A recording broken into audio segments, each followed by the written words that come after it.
Bonjour, nous sommes en 2015 dans le site de l'Institut Docteur Angélique dans une série de vidéos consacrées aux commentaires de l'Apocalypse de Saint Jean. Et je voudrais maintenant terminer ce commentaire par une question. Après avoir lu ce livre qui s'est révélé extrêmement complexe, on ne peut pas le nier, avec énormément de symboles, la question qui se pose c'est pourquoi ce genre littéraire qui est source de confusion? En effet, on sait bien, on le voit par exemple dans les églises protestantes qui n'ont que l'écriture seule pour le lire. Eh bien, à partir de ce texte de l'Apocalypse, interprété à sa façon par chaque pasteur, eh bien on peut faire dire par exemple qu'il va y avoir réellement 1000 ans de règne du Christ sur terre, sur un lieu physique, et que le démon sera enchaîné dans les enfers, donc qu'on aura un véritable paradis sur terre. Or, l'Église catholique, qui n'est pas fondée que sur l'écriture seule, eh bien, elle condamne cette interprétation. Dans le catéchisme de l'Église catholique, au numéro 676, c'est la condamnation du millénarisme. Seulement, le texte permet d'avoir une interprétation millénariste. Donc la question qui se pose, c'est pourquoi Dieu a-t-il permis que dans la Révélation, comme livre conclusif, il y ait un tel genre littéraire? Eh bien, je crois que pour répondre à cette question, toujours pareil, il ne faut pas regarder que le livre de l'Apocalypse, mais plutôt la totalité de la Révélation dans un regard de sagesse. Et elle se résume à cela. Nous sommes sur terre, dans un lieu de purification. Ce n'est pas la vraie vie. Et tout homme, toute communauté qui passe sur terre, Dieu travaille à son salut. Ce salut, il commence maintenant. Il se prolonge à l'heure du passage, lorsque le Christ se montre dans sa gloire. Et la purification s'achève même après le jugement.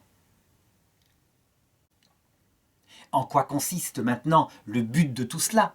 On l'avait dit, il s'agit de voir face à face ce Dieu qui a tout créé et dont la vie trinitaire est faite d'amour. C'est l'Esprit Saint, l'amour entre le Père et le Fils, et d'humilité. Je veux dire que chaque personne de la Trinité exalte l'autre au-dessus de lui-même. Je n'ai donné ici que 2 qualités. Il y en a bien d'autres. Mais ces 2 qualités sont le cœur de Dieu, comme le montre saint Jean dans son évangile. Quand le cœur du Christ est percé, il sort du sang, symbole de l'amour, de l'eau, symbole de l'humilité. À partir de ce principe d'intelligibilité, qui est le cœur de Jésus, révélant la Trinité, tout doit s'expliquer. Ça veut dire, en fait, que nous ne pouvons pas voir Dieu sans mourir à nous-mêmes. Le travail de purification consiste à façonner en nous un cœur brisé, un esprit tout humble et aimant. La conséquence de cela, c'est que, je dirais, tout ce qui est organisé, soit sur terre dans le premier purgatoire, soit dans le passage de la mort, qui est le 2e purgatoire, soit face au retour de l'ange de Dieu, ou du Christ lui-même, accompagné des saints et des anges. C'est le 3e ciel, 3e purgatoire. Soit dans les autres étapes, jusqu'à la vision béatifique. Tout est organisé pour que seuls ceux qui, ayant résisté à tout, maintiennent que le but de leur vie, ce n'est pas l'amour de ce Dieu et du prochain qui est son chéri, le chéri de Dieu, ses enfants, jusqu'au mépris de soi-même, donc jusqu'à la kénose, mais au contraire, l'amour de soi, jusqu'au mépris de Dieu et du prochain. Seul cet homme-là se mettra librement dans un autre paradis, entre guillemets, alternatif, proposé par un ange révolté, qui s'appelle, pour les chrétiens, l'enfer. La conséquence, c'est que Dieu organise tout pour que l'homme soit un jour sauvé, si possible, sauf s'il résiste à tout. La conséquence, c'est que même lorsque certains hommes ne comprennent pas cet évangile que je viens de raconter, et qui est raconté dans les évangiles en particulier, de manière claire, quand les hommes ne comprennent pas, soit parce qu'ils ne veulent pas comprendre, ils sont orgueilleux, soit parce qu'ils n'en ont pas reçu la révélation, et bien même pour eux, ce chemin est voulu par Dieu pour les mener au salut. Il les prépare. Eh bien, le livre de l'Apocalypse, c'est la première raison de ce texte si confus. Je veux dire par là que un homme qui lira ce texte avec un esprit mondain, lié à l'orgueil, eh bien il y verra la peur de sanctions terribles et d'un enfer qui se prépare. Comme être charnel, le sens littéral, c'est un sens effrayant, ça ne rassure pas. Et donc peut-être que cette peur sera pour lui le commencement de la sagesse. Et puis, un homme qui regarde les choses avec le regard du Christ, un peu comme l'aigle Saint Jean, donc du côté de Dieu. Il saura que ce texte est symbolique et que, par exemple, la colère de Dieu, c'est la manifestation de son amour et de son humilité, ou face à cela, le pécheur est comme écrasé de découvrir qui il est vraiment, mais que c'est une colère qui relève, qui sauve, qui pense. Résultat, le texte est adapté aux deux. Celui qui lit mal, il y trouvera de la peur et ça le conduira peut-être au salut. Et celui qui lit comme Dieu révèle cet évangile, il verra le livre de l'espérance et ça stimulera son amour pour Dieu, son espérance de le voir vite revenir dans sa gloire. Deuxième raison maintenant, si ce texte est symbolique, avec des symboles qui sont visiblement des symboles, la bête à 7 têtes et 10 cornes, ça ne peut pas être une vraie bête, d'abord parce qu'il n'y a pas assez de têtes pour porter les 10 cornes. Celui qui ne le comprend pas, il y a un problème. Donc tout le livre doit être symbolique. Si ce texte est symbolique, ça veut dire qu'il est adapté pour être compris selon plusieurs sens. Donc, par tout homme. Et donc, je pense que ça devrait en tout cas éviter le risque que quelqu'un prenne une interprétation particulière et l'exalte en disant « c'est la seule interprétation de ce texte ». Non, visiblement, celui qui trouve la lecture pour son époque de l'annonce de la fin et du retour du Christ, il a raison. Mais à condition qu'il comprenne que celui qui a vécu, par exemple en 1939, et qui a lu ce texte en voyant dans la bête qui monte de la terre Hitler, avait aussi tout à fait raison. En voyant Staline, pareil. C'était l'interprétation pour son époque, sans compter d'autres, valables pour lui individuellement, par rapport à ses propres péchés.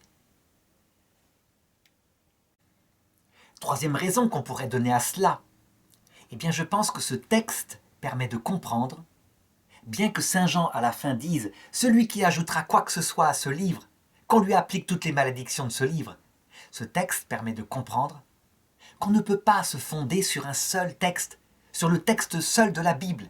L'écriture seule ne suffit pas, parce que ce texte, on peut tout lui faire dire. C'en est très clair. Alors, certains protestants diront, peut-être pour ce texte à la rigueur, mais pour les évangiles, le sens est très net. Il y a un seul sens. Je pense qu'il se fourvoie. L'Apocalypse, c'est manifeste, mais aussi pour l'Évangile et pour les épîtres de saint Paul.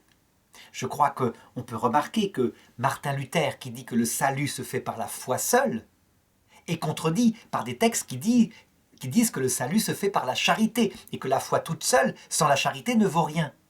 Luther a donc dû choisir et il s'est appuyé, dit-il, sur le seul texte. Impossible.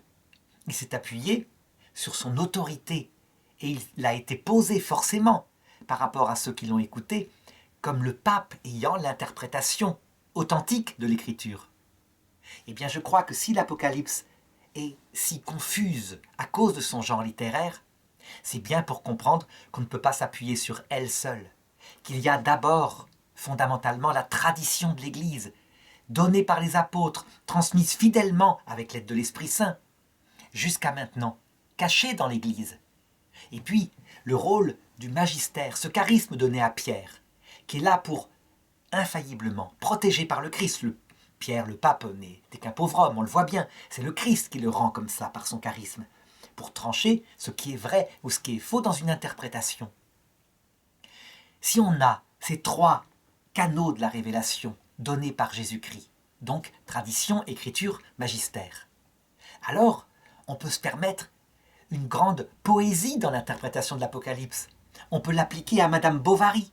Son histoire peut être lue, c'est une illustration de l'Apocalypse. Mais on peut l'appliquer aussi, comme je l'ai montré tout au long de cette interprétation, à la génération de la guerre 14, les tranchées. Est-ce que ce n'est pas ça, ce qui leur tombait dessus, la bête monstrueuse, je dirais, qui les écrasait, la prostituée fameuse, etc.